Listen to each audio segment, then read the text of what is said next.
Sa pagpapatuloy ng kanyang kampanya para sa 2025 elections, personal na nag-iikot si Mayor Kurt Walter Martin ng Pugo sa mga kabahayan para bisitahin ang kanyang mga kababayan.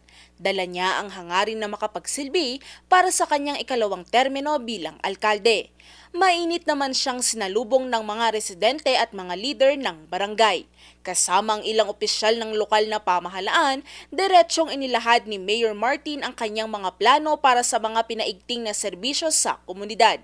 Binanggit ng alkalde ang mga naging proyekto sa unang termino gaya ng pagpapatayo ng mga farm-to-market roads, pamamahagi ng libreng legal consultation, pagpapaganda ng mga pasilidad at paaralan at ang pagtutok sa kalinisan at kalusugan ng mga mamamayan.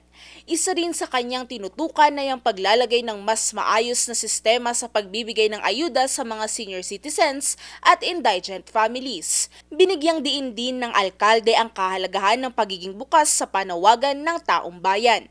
Ang pamahalang lokal ay dapat tumutugon sa tunay na pangangailangan ng bawat Pugueño.